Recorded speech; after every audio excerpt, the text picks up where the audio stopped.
What if every choice you've ever made wasn't actually a choice? This is All the King's Men by Robert Penn Warren. It won a Pulitzer. It's still relevant today, and we're going to talk about it. I'm Chino.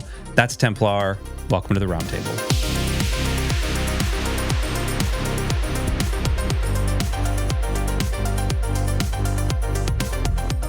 Well, we're back for another rousing rendition of our book club with this monstrosity of a book, All the King's Men. We both have the same copy this time. I remember reading a paperback, a mass market paperback back in the late 90s, early 2000s. I think it had the exact same look. So I'm not sure this book has actually changed a whole lot. It's in my opinion, it's a masterpiece. In a lot of other people's opinion, it's bloated and overwrought. We're going to kind of get into that today. Templar, first off, we kind of talked about it last week on the episode, our episode about lanterns, but do you mind taking your headphones off and showing us your new do, please? Because you look awesome. Look at that. Like, he looks freaking awesome. Now, there was a shadow. We were in co-working just a little bit ago, actually, and you turned and there was a shadow, and I thought you had your hair pulled back in some sort of like samurai thing. Your hair's not that long, but I was like, it's not that long. Holy crap, dude. No. Have you ever thought about growing out just the top and then pulling it back? No, not really. I've been wanting to try this for a little while, just as something different, because I've never done a whole lot in terms of changing my look. It's just never really known what to do, never didn't. And then if you do something and it's not great, then you're kind of stuck with it, right? But I figured I would try this, and then I've buzzed my head before, and I figured, well, I even told the lady who did it, I'm like, we'll just go for it. If it doesn't work out, if it looks bad, I can just buzz the whole thing and start over. I've done that before, so it's fine. So I've got the, I'm blanking on his name, from Silo. I've got the... the big dude with the beard. Yeah, the head of Mechanical. Why am I blanking on his name? Silo, head of Mechanical, is named Knox. Knox. I've got the Knox haircut right now. Very much do. And it's a freaking baller look. You look really awesome. So let's get some fives in the chat. That nobody knows what that means. Fives in the comments for Templar. That's not what we're talking about today. We are talking about, like I said, All the King's Men. This is a book written in 1949, 1946, 1940-something. 1946 and renewed in 1974 by Robert Penn Warren. It won a Pulitzer Prize. It's a book that's narrated by this guy, Jack Burden. We're going to talk a lot about Jack in this episode. Jack Burden is this guy, Willie Stark's fixer. Willie Stark is this prominent politician in, we're assuming, Louisiana, although it just says the state. The state. Yeah. The state. It could have been Mississippi, could have been Louisiana, could have been Alabama. We're assuming it's Louisiana because it's kind of a historical fiction book based on the life of Huey Kingfish Long, who was a politician in Louisiana in the mid-30s, who rose to power, who went to the Senate, U.S. Senate, and was ultimately assassinated. There's a lot of grift and corruption. We'll talk about that there. It did win the Pulitzer, like I said, in 1947. It still shows up on college syllabi everywhere. Modern Library, the big, gigantic Modern Library, ranked it 36th on its list of the 20th century's best novels, which is huge. It is... I read this book back when I was 16 and 17 in IB, higher level lit. It is... I don't know if it's a favorite book of mine, but it definitely has left a mark on me in terms of literature and how to write and maybe what not to do. And so before we even get into some of the characters and stuff, what did you actually know about this book before you opened it? And then did what you know actually match what you got from the book? I didn't really know anything about it until you suggested it. It's not like, I think I had heard the name before. And I was listening to a YouTuber called The Literate Texan a little while ago, and he was with another guy. I forget the name of the other guy's channel, but they were going through the Modern Library's top 100 list, and so they mentioned it on there. And so I had heard about it, but I feel like it's not as talked about as maybe some of the other 20th century classics, like your Fitzgerald, like Gatsby, your Faulkner, your Hemingway. I feel like it's not as much in that conversation. It's, I feel like, around maybe the periphery of that kind of discussion. So I didn't really know a lot about it. I mean, when you suggested it, because we originally were going to read something else for August, Gone Girl, we were going to read. Yes. And then you suggested this as an alternative, and I was fine. Either way, it was good for me. So we changed it, and then when we did that, when I was getting it, I looked into it a little bit to see, like, oh, okay, so it's, I had heard of Huey Long. I don't know a lot about his story, but I was like, oh, okay, it's sort of loosely based on him. It won the Pulitzer. I looked into, like, when I started reading it, looked into a little bit more about the author, and he was, I guess, he wrote a lot of poetry. Like, there's many collections of poetry, which you can tell when you read the book. It's very evident that he was a poet by his writing. So I didn't know a lot. Most of it I just kind of found out as we were getting ready to read it, or as I started reading it. Did knowing that this was based on a real politician, did it change how you read who Stark was, or did it just kind of like flow off your back? I didn't know much about, like I said, I didn't really know anything about Huey Long, so like it didn't really color much in terms of my reading of Willie as a character. And from my understanding, it's sort of even debated whether it's based on him. It's kind of like it is, but it's sort of loosely, and like it doesn't actually follow his story that, like, it does, but it doesn't. Like, clearly there was an inspiration there, but it's not really meant to be a retelling of his story, from my understanding. So no, I would say I didn't know enough about him for it to really color anything in terms of the story. And I think kind of going into it without knowing a lot of that might even be preferable. All right, so let's talk first impressions then. It is a large chunk of meat to read, especially in a month. It's 600 and some odd pages in the trade paperback here, almost 700. It's probably a good 16 or 17 hour Audible book, I'm assuming, maybe a little bit longer. Yeah, pretty long. I want to say about 20 hours, something like that. Yeah. So first impressions, just right off the dome, like what... do you want to summarize all the DMs that you were sending to me about this book?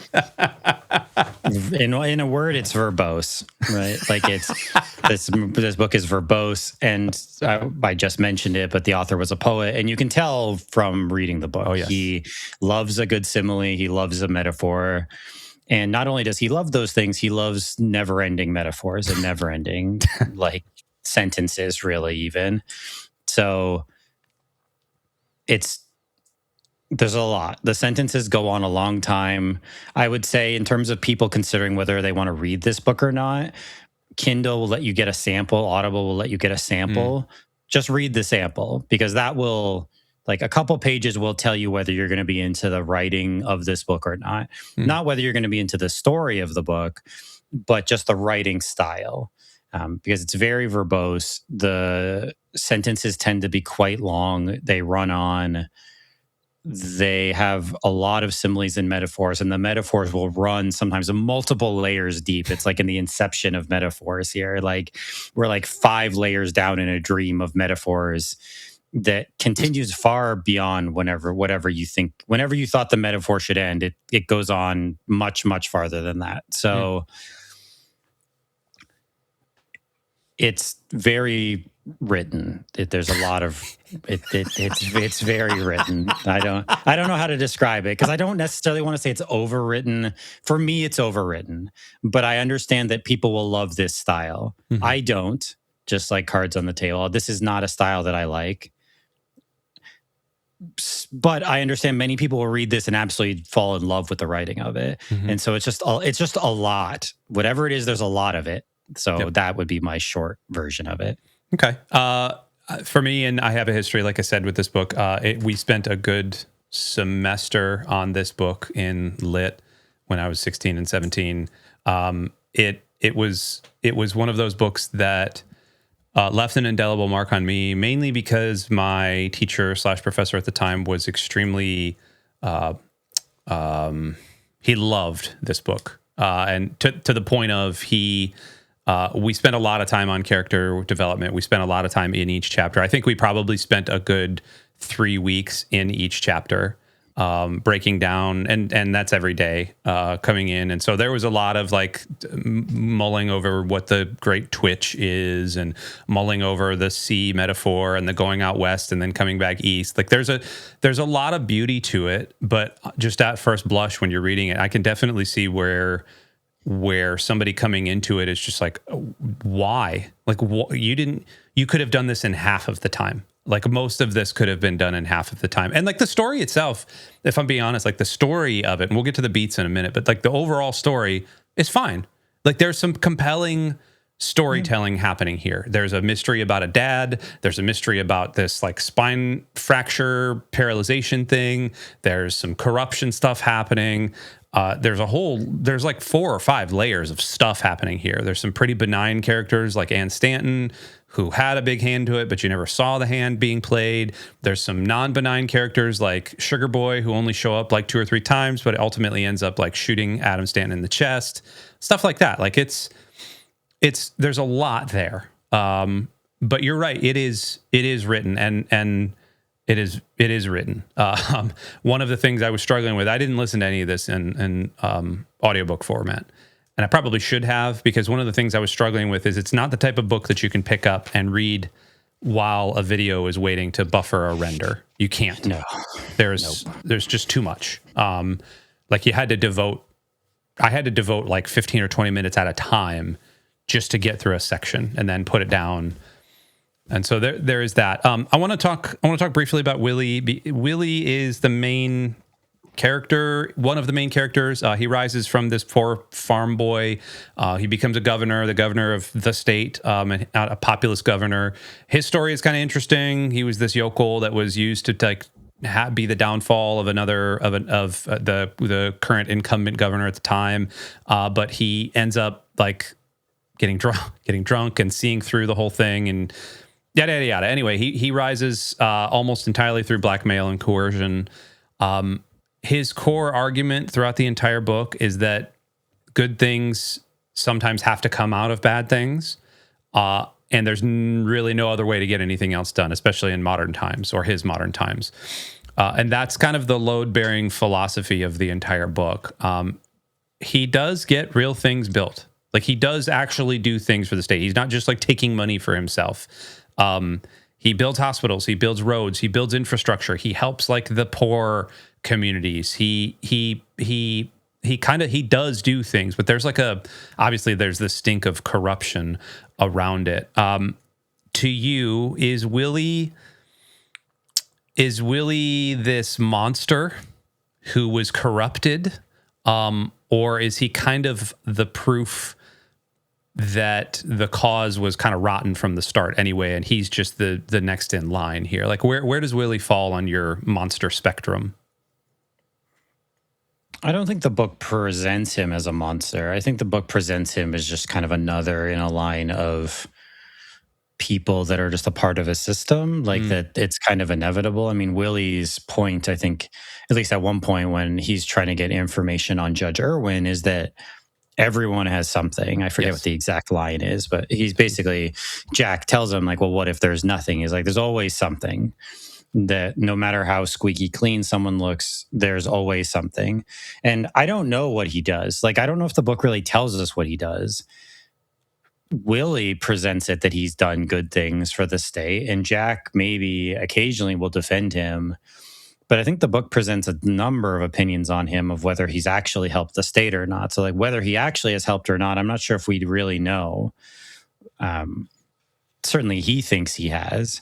So I don't think he's a monster. I think his point is like to make an omelet, you got to break some eggs. The ends justify the means, right? That if he can get a hospital built, even though he bribed and, leveraged all these people and whatever, well, he got a hospital built and that'll help people. Mm-hmm. And I think the book presents him in a way that is, he does have a sincerity to him that I think Anne tells Jack at some point that you've worked with him for so long, but you don't understand him.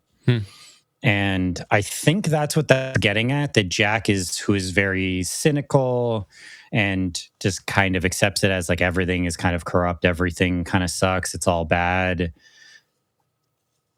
I think it is trying to say that Willie was actually sincere, that he did what he needed to do to get these things accomplished, but that he actually did accomplish some things, and that he actually wanted to help people, and that it wasn't sort of lost, and Jack didn't understand that. Like that he worked with him for that long, but he still kind of didn't get it. I think that's what it's saying. So as a monster, no, I don't think so. I think he's necessary evil might be too far, but he's just a product of the system, working the system as well as he can to try to accomplish what he wants to accomplish. Now, is what he accomplished good? I don't know. Maybe, maybe not. I'm not really sure if the book says one way or another, but he thought it was. Yeah. The line, and I remember distinctly spending a lot of time on this line, and really it's at the last paragraph of the first chapter. Willie said, "Man is conceived in sin and born in corruption, and he passeth from the stink of the deity," which is the diaper, "to the stench of the shroud," which is obviously dead. There's always something, and 2 miles more, and he said, "and make it stick." And then later, and actually just remember reading this, the last line of the first paragraph is, "And the boss is dead, who said to me, and make it stick. Little Jackie made it stick all right." There's a lot of callback in that little line right there, because you've got little Jackie, who we're going to talk about in a second. You've got the boss is dead now. Right before that, you're talking about Judge Irwin, who says you got to lead that duck more, son. You got to lead that duck. You talk about Masters. It talks about Adam Stanton, like the whole. And Adam Stanton is dead now, who used to go fishing with me and lay on the sand. And Ann Stanton, and Judge Irwin is dead, who like. There's not really a whole lot of mystery, and yet you're reading this book and you're like, wow, Judge Irwin just died. Wow, Adam Stanton just shot the boss. Wow, like all of these things keep happening, and it just goes, right? Like it just keeps going. The last thing on Willie before we get there, if you have to look at modern politicians, there's a lot of what I feel like populism that has happened in the last 10 or 15 years. Mm-hmm. Is this something that resonates with you right now? Looking at Willie, looking at kind of our modern political, or is this something that you just kind of put your hands up and go, yeah, I don't know, I can't see it? I think it's just indicative of the cycle of politics that governments tend towards. There's always going to be opportunities for people to come along and say, the people in power don't care about you. The people in power aren't paying attention to you. They don't have your interests at heart. They're just corrupt and they're just out for themselves. I'm going to do something about it. I'm going to be for the people, whatever. Like, I think that's what Huey Long was doing in the 30s. And clearly that's what people are doing now. I mean, both in the United States, but also in many countries and around the world, that populist kind of leadership has come back again. Mm-hmm. And so I think there's always opportunities for that, because there's always opportunities for government to like get away from people they're supposed to be working for ultimately. So it resonates. I think it can resonate in essentially any time. There's always opportunities for people to say that. Agreed. I want to move away from Willie, because honestly, Willie is not the main character of the book. I feel like Willie is this. Did you say unfortunately or fortunately? Yeah, to me, the best parts of this book is the stuff with Willie. Like chapter 2 to me is the best chapter by far. Like, and chapter 2 is all Willie's backstory, like how he became governor, where he came from, what his story is.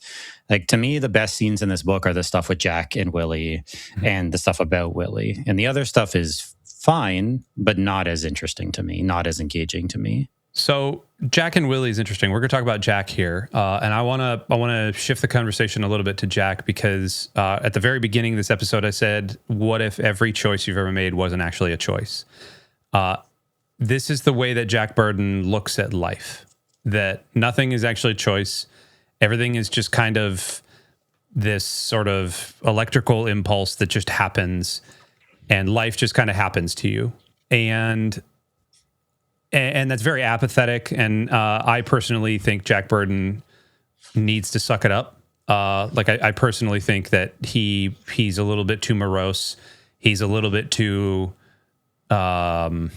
sleepy. I mean, there's 3 points in the book when he just sleeps for like months on end, like he just hibernates. He calls himself an idealist, but he functions with like this pure pragmatism, I think. And he avoids anything he doesn't want to know, which is funny because towards the middle and later parts of this book, he finds out a lot of stuff that he has to know, particularly about who his dad is and Judge Irwin and his mom, and like all of the things about all of the stuff with Ann Stanton or with Governor Stanton. The Cass Mastern stuff, like it seems like a digression, but it's also this thematic thing that like lines up with Jack a little bit more. I don't know. His arc ends up giving this sort of, he calls it the twitch, right? Like the great twitch, capital G, capital T, not like twitch.com, but like the great twitch. He ends up giving into the twitch and accepts responsibility. And that's kind of the actual end of the book. But I think there's an interesting thing that happens with him and the boss. The boss, I feel like, really likes Jack. Not just because he gets stuff done, but like Jack kind of stands up to him, and the boss kind of just, the boss being Willie, obviously, Willie kind of gives it back to him and then like actually listens to him. So I guess first things first, let's back all the way up. Is Jack's passivity worse than Willie's corruption? Or is it kind of like a column A, column B situation for you? Yeah, I mean, Jack is just not presented as caring about anything. So I think it's kind of worse. I mean, he just kind of goes along with it. He recognizes that it's corrupt. I guess he does hold on to the idea that Willie is maybe doing some good, so that soothes him. But yeah, he does talk about how he has had 3 points in his life where he has, I think, the great sleep, where he just kind of disconnects from everything and gives up. Like he could have had his PhD in history, but near the end, he just stops doing it and just walks away from it. He just walked away from his first marriage with Lois. And then and the way he talks about Lois, by the way, is gross. Just gross. It's gross. It's also just brutal. Like it's just kind of savage in terms of it's some of the like most significant sort of burns of a person I've read. The way he describes her, it's pretty devastating and kind of entertaining in a way, even though it's I think meant to be kind of sad. But like I genuinely stopped a couple of times when I was listening to the book and was like, oh man, like that's rough. That's a rough way to describe a person. Which is worse? I don't know. Jack, to me, Jack is a character that exists without faith. Like Jack has no faith, I think. Like that's sort of my thesis on him. And we get these multiple arguments throughout the book with him and his father, like the person he thought was his father, because it's revealed later that Judge Irwin was his father. But the person he thought was his father, who is committed to like making signs and like pamphlets that he hands out, like religious pamphlets. And he has a number of points where he tries to make these intellectual arguments about why God can't be real, and they're all nonsense, but they sound smart, which is like a lot of what Jack is. He just kind of like says intelligent sounding things, but it's kind of hollow. It's kind of backed up by nothing. It's just sort of like he just needs to win. He just has to say something that comes across well to people, even though he kind of says he doesn't care about. He seems to not really care about how he's perceived, but then I think he acts in a very performative way.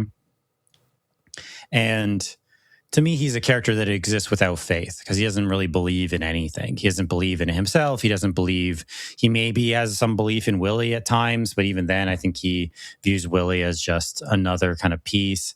And this could be entirely wrong, but he doesn't have faith in God, certainly. And I think he kind of exists without faith or without religion. And I think that kind of leaves him in a kind of hopeless sort of humanist sort of state that lets him down ultimately. Like that was kind of the thesis I kind of came to on Jack. Yeah, I can go with you on that. I think Jack sucks. He is the most reliable, unreliable narrator. He does very well at reflecting and looping back on events. Very well. But he doesn't do well in the actual events. He gets angry a lot. Like I think his common reaction is to like snap at things, which makes it all the more interesting. And we'll talk about Anne in a minute. It makes it all the more interesting that Anne just seems to love this guy. like through thick and thin. She seems like a gentle, sweet soul who ends up being a homewrecker. But so there's that. But he also, I get frustrated when I read a book, and I recall this from when I was 16, 17. I get frustrated when I read a book through the lens of a character who is unreliable, who could do things about the story. Like, there are many times he could have stepped in with his mother, with Judge Irwin, with even Governor Stanton, with Adam, there, and the boss. Definitely, like he could have had no part in any of this, and none of that side of the story would have ended up dead, right? And you got to tell the story. Like, I'm not trying to write alternate histories of a book that was an alternate fiction history anyway. But I get real frustrated with people like Jack. That being said, it does make for an interesting read. And it makes you, at least for me, I read all of the things, even like the Cass Mastern story. And I want to talk about Cass in just a second. But even that story, I read through that and I'm like, man, reading this through the lens of Jack here is fascinating to me, because Jack is, you're right, he could have, this was his doctoral thesis and then he just kind of stopped. But reading all of this, like, he is reporting on this thing, but like, how much of it is actually true? How much of it is just Jack inserting himself? Like, is this reliable? Is this narrative reliable? Et cetera, et cetera, et cetera. So I think that's interesting. The Cass Mastern thing, did that land for you? Because that was a large, that's a chapter long digression. Yeah. I don't know. I feel kind of mixed about it, as I do with many things in this book. That it was kind of an interesting story, and I think it does serve to indicate something about Jack. And I think that is partly where I got my thesis about him from, is Cass is very focused on faith. Like, he struggles a lot with his betrayal of his friend, but also like that he had this illicit relationship with this woman, and that tears him up in terms of his upbringing in faith, in church, and the sort of piety that I think he would like to express, but he goes against that here. And Jack doesn't understand any of that, I don't think. Like, I don't think he understands being governed by sort of rules or by sort of forces larger than yourself, because it seems like he is governed by himself. I mean, he does things for the boss. I mean, he works there, but it seems like he doesn't really believe in anything higher. And I think that's one of the reasons why he can't understand Cass, where he can't understand Gilbert, who is much more practical and more logical and sort of cruel in a way. So, like many things in this book, I think it's kind of interesting, and I think it did serve a purpose. Do I personally care? Not really, because I don't really like Jack as a character. And like, this tells us more about Jack, but I don't care about Jack. I don't like Jack. And so it's just sort of, yeah, it was fine. It was effective for what it was trying to do. And I guess it worked, but I wasn't that interested in it. Or I was interested in the story, but I think to dedicate so much of this book, which there's only 10 chapters, so the chapters are long, to that, I think is probably too much for me. Some of the supporting cast, and we've already named her, Adam, so Stanton and Sons, and that sounds like a law firm. Judge Irwin, Sadie Burke, Tiny Duffy, Sugar Boy, McMurphy. Towards the end, there was Gummy, I can't remember that guy's name, Gummy Larson. There's a lot of these characters that stand out. They're all kind of different. They all are kind of like an answer to what you do with power when it's next to you or near you. Adam seems to be like this super idealist, but a lot of his stuff doesn't hold up. Anne just kind of seems like a nothing burger, even though she has like she's a pivotal character in the book, and she seems like a nothing burger. I don't know. Out of the supporting cast, who stuck out to you and why? I think Adam is an interesting character because the book presents him as being more of an idealist. I think, even though outwardly he wouldn't appear so. At one point, I think, I forget the terms they use, but it juxtaposes Adam with Willie. And I think it says Adam is the kind of like the mind and Willie is the facts or something. Yes. So Adam is sort of even though outwardly, he's a doctor, seems kind of rigid in some ways, but I guess and that's why he agrees to work with Willie, even though he despises him, because he'll actually get to do some good. Like, he actually wants to do some good. He's got that. And so he is kind of the idealist, in that him and Willie, at least I think the book wants to say, both sort of want to do good. But Willie lives, I guess, more in reality, where it's like, well, you have to get your hands dirty to do good. And Adam lives more in the idealistic idea that, well, he can just do good. It can just be good. He doesn't have to kind of get involved in this corruption, where I think, he's presented as kind of naive in that way. So I think he's an interesting character. And then that core of his character, this heart that he has, this idealism he has, for that then to be turned on its head when he finds out about Willie's relationship with Anne, who he's very protective of, but also gets lied to that he's going to be removed from his position at the hospital, which, kind of shatters him and causes him to take the action against Willie. So I think that arc is interesting.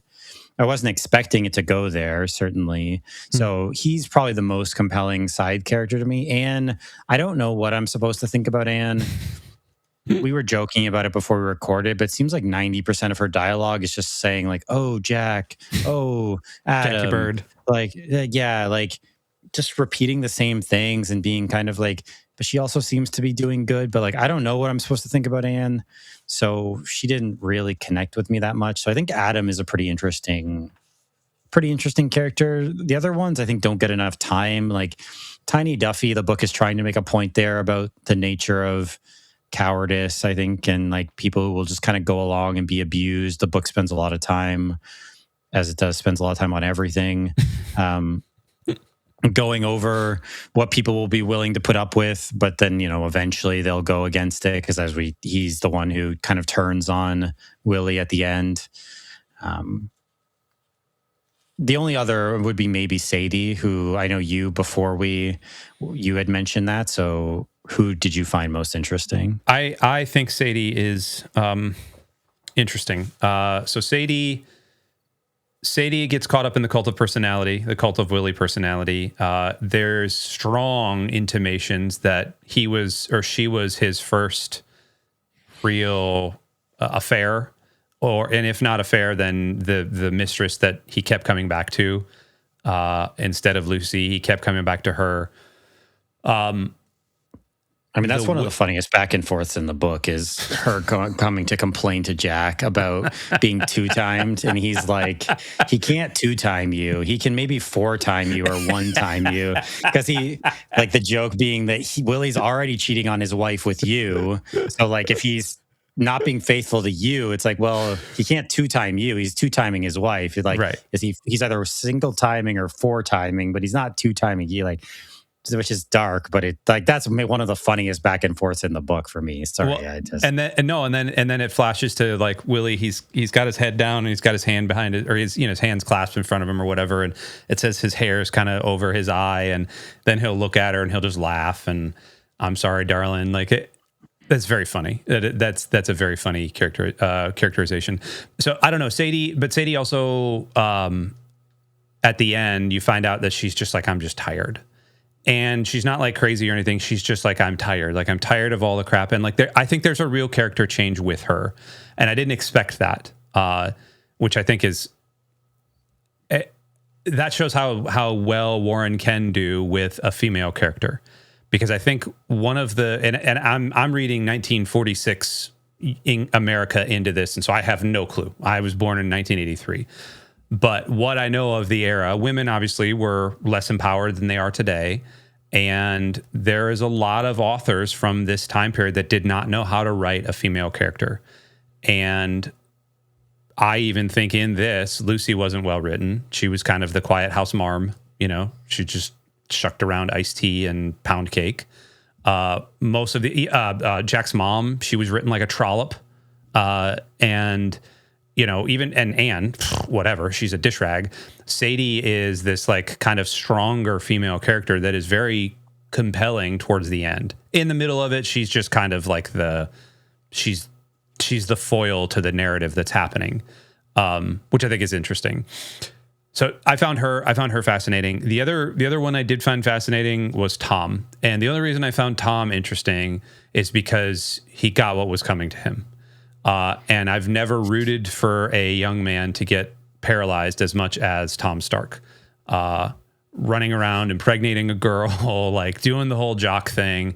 And then he gets his spine crushed. And like, obviously I don't believe in karma. But there's a real like comeuppance that happens there.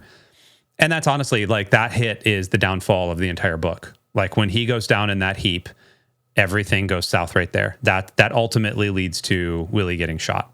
So I don't know. The last kind of little bit here before I kind of want to transition out is the structure of the book. You talked at length about the narrative of the book, but the structure, everything kind of seems to loop back on itself 2 or 3 times. Like even just I called at the end of chapter 1, it's calling out the death of the boss and the death of Adam and the death of Judge Irwin. Everything seems to have this like 3 or 4. It to me it feels a little bit disorienting. Did you feel that, or was it kind of just like, oh, I got to put a pin in that and come back to it later? Like how did it strike you? Yeah, more like we're just going to put a pin in this, or like we're going to find out what happened to them, like more calling back to that. Because we read Catch-22 earlier in the year, and that is like the most cyclical. We're coming back to the same scene 12 times book. So in this, it didn't really hit me in that same way. It was more like we're just jumping around in time a little bit. Like it's later and it's like, oh, these people have gone. And like, now I'm going to tell you the story of what happened to them, basically. So I just kind of looked at it like that. So I didn't mind the structure too much. It did go back on itself a little bit, but not nearly as much as Catch-22. And that didn't bother me in terms of how the book was laid out. Okay. All right. What, I guess final review of this book. Give me the rating here. I don't know what to rate. I've thought about it the whole month. I have no idea what to rate this book because it's objectively, I think, very well written. Like, I don't think you can come away from this book being like, the prose. Like, it's exceptionally well written. It's beautifully written. Very poetic, of course. So, like, you have to be into the style of it, which I'm not. I would think this book would be a masterpiece if you cut out like 300 pages. But it's beautifully written, and I do like a lot of the story. I just kind of wish it was about Willie and not about Jack. And my thinking was, and I pulled this down, is because this kind of reminds me of The Great Gatsby if The Great Gatsby was about Nick Carraway. Yeah. Instead of it being about Gatsby, and it was like 6 times longer. But like, it kind of reminds me of that. But I like how direct The Great Gatsby is. It's also a very well-written book, but it's about Gatsby. And I kind of wish this book was about Willie and not about Jack. So anyway, not to go on too many tangents. In terms of as objectively as I can be, I would say it's probably like an 8 or 9 out of 10 in terms of just its writing. It's well constructed. It's beautifully written. In terms of my personal enjoyment, like a 5 or a 6. Like, I didn't really enjoy my time with this book that much.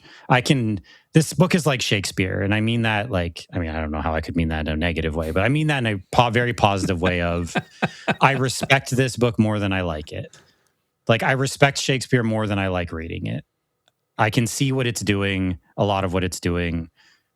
I can have a great deal of respect for the quality of the writing that went into it, but I don't personally get a ton of enjoyment from reading it. And that's kind of where I'm at on this book. So am I glad that I read it? I am. Like, I think it's worth reading. And I think it's worth checking out if you haven't read it. And if you're into the writing style, especially, I think that will determine a lot of your enjoyment of the book. But I think the story is elements of the story, at least to me, are very interesting. And then so if you vibe with the writing style, it might be a 10 out of 10 for you, right? So that's where I'm at. Personally, meh. But as objectively as it's possible to be, I think it's an excellent book. I agree with you. I I'm trying to phrase this. So I agree with you up to, so my personal enjoyment, 7 out of 10, maybe even 8 out of 10. Now, granted, I have a lot of nostalgia wrapped up in this. I have a lot of my high school years, and I hated high school, but I loved classes in IB, and I loved Mr. Kaufman, or the teacher of my IB higher level English. I loved him. He was awesome. Loved the way he taught. Loved the books. Most of the books that we had to read. They just left an indelible mark. I think I already used that term, but an indelible mark on me as a student, also as a reader. I love literature. I love history. I love reading. I love the arts like this. In terms of my personal enjoyment, like I said, probably a 7 or 8. And yeah, like the literature portion of it, it's a 9. It's an easy 8 to 9. Not a 10. I don't think there's not a lot that's going to be a 10. But it's definitely an 8 or a 9. The thematically, the way it keeps bringing up certain things. It feels like there's callbacks from page 1 all the way to page 651 or whatever. The character development, not of Jack, because Jack really doesn't develop. He's just kind of monotone and one note the whole time. Even at the end, like when he's happily ever after, married to Anne, like it's just still kind of like, you just kind of see him like, here I am, and I guess I'm married now, and I don't know what I'm doing. Like, just shut up, Jack. Like, grow some balls. But the characterization of the surrounding cast, I think, is decent. In my personal enjoyment was about a 4, because it took a lot for me to get going in it. And then I had a 2-day stretch where I knocked out like 2 chapters, possibly 3 chapters, and I just was like, okay, I'm here. Like I'm back in this world.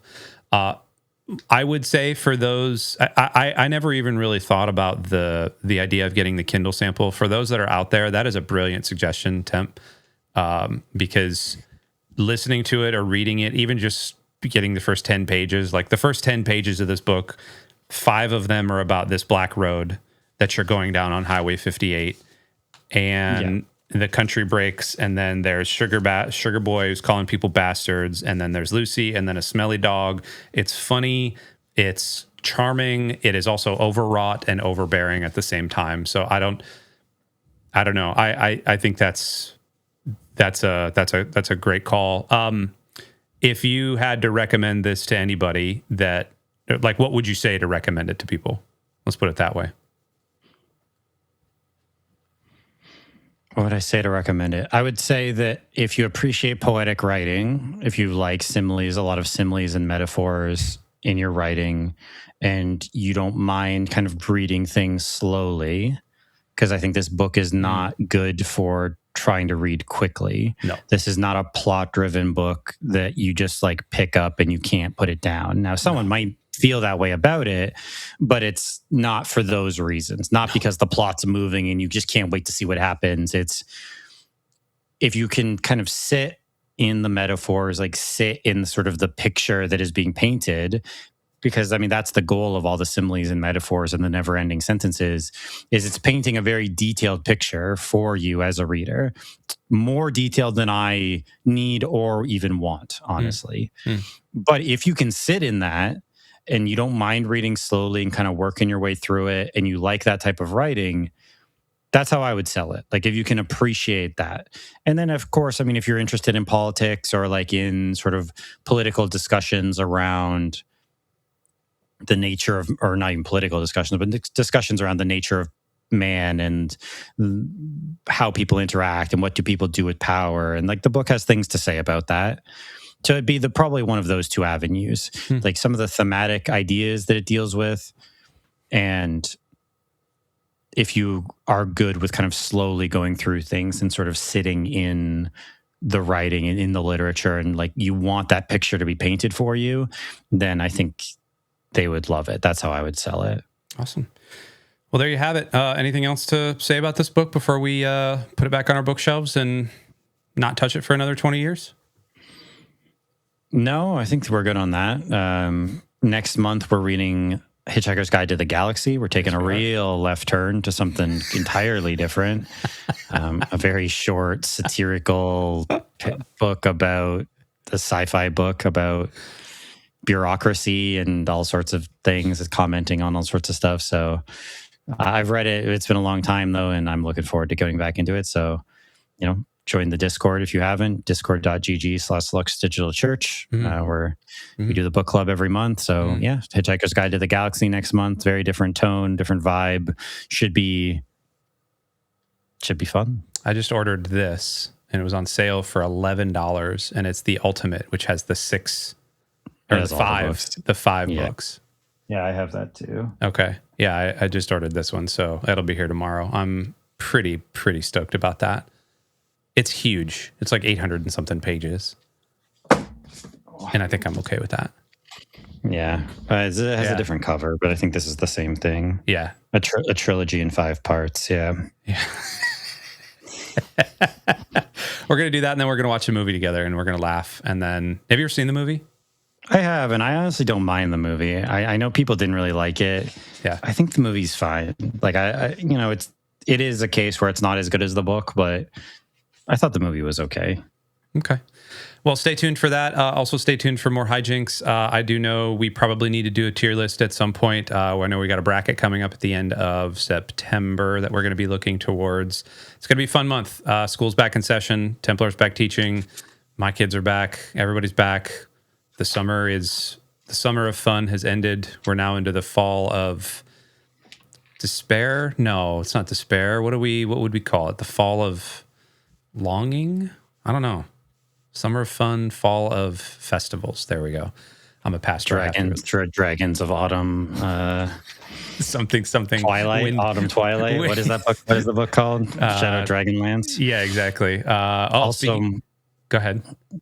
Yes. Well, I was going to say one episode that will also be upcoming is Mistborn Era 2. Yes. We're wrapping that up. I finished it, and Chino is almost wrapping up Lost Metal as well. So we'll be doing an episode on Mistborn Era 2. And then we're kicking it a little old school. We're going a little classic. We're jumping into some Weiss and Hickman. We're going to be reading The Deathgate Cycle by Margaret Weiss and... We're just not Tracy Hickman. Why am I blanking? Margaret Weiss and Tracy Hickman, yeah. Margaret Weiss, Tracy. Okay, no, I got it. Yeah. So we're going to be reading Deathgate Cycle as our kind of side reading in addition to the book club. So look for probably, I guess, just one episode on the Deathgate Cycle once we finish that up. But yeah.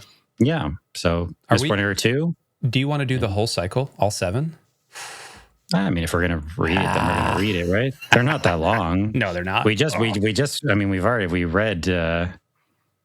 the 7 Mistborn books, and those are longer than Deathgate by a significant margin, I think. So that episode might not be for a little bit, but look for Mistborn Era 2 episode, and then we'll probably be chatting a little bit as we're going through on episodes about what we're thinking about Deathgate. But yeah, so a few months, we'll probably have an episode on that too. Should be fun. The hair on my arms is standing up just thinking about it. Oh boy.